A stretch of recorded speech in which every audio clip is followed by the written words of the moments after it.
Aditya L1 mission की सफलता का पहला सबूत सामने आ गया है। आपके स्क्रीन पर आपको सूरज के 11 अलग अलग रंग दिखाई दे रहे हैं। इस सैटेलाइट के solar ultraviolet imaging telescope ने सूरज की पहली बार फुल डिस्क तस्वीर ली है।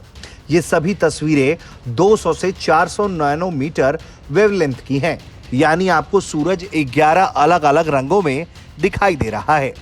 आदित्य L1 के SUIT पेलोड को 20 नवंबर 2023 को ऑन किया गया। इस टेलीस्कोप ने सूरज के फोटोस्फीयर और क्रोमोस्फीयर की तस्वीरें ली हैं। फोटोस्फीयर मतलब सूरज की सतह और क्रोमोस्फीयर यानी कि सूरज की सतह और बाहरी वायुमंडल कोरोना के बीच की मौजूद पतली परत। क्रोमोस्फीयर सूरज की सतह से 2000 किलोमीटर ऊपर तक होती है।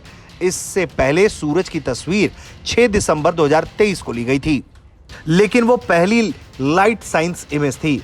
लेकिन इस बार फुल डिस्क इमेज ली गई है, यानी सूरज का जो हिस्सा पूरी तरह से सामने है उसकी फोटो। इन तस्वीरों में सूरज पर मौजूद धब्बे, प्लेग और सूरज के शांत पड़े हिस्से दिख रहे हैं। इन तस्वीरों की मदद से वैज्ञानिक सूरज की स्टडी ढंग से कर पाएंगे।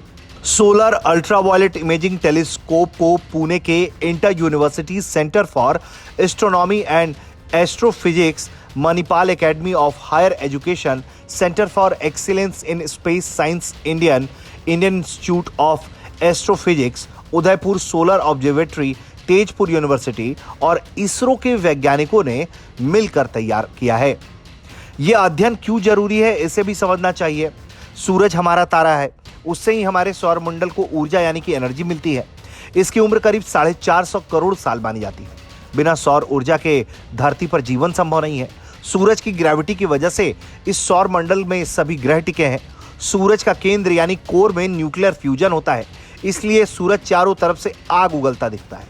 सूरज की स्टडी इसलिए की जानी जरूरी है ताकि सौरमंडल के बाकी ग्रहों की समझ भी बढ़ाई जा सके। कुल मिलाकर सूरज को समझना जरूरी है, क्योंकि सूरज के आसपास ही पूरा का पूरा जीवन है।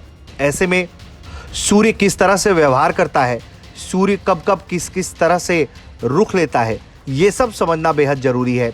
और इसके लिए इसरो ने अपने मिशन आदित्य L1 को लॉन्च किया था, जिसके बाद अब ये फुल डिस्क की तस्वीरें सामने आई हैं, जिसमें आपको सूरज 11 अलग अलग रंगों में दिखाई दे रहा है।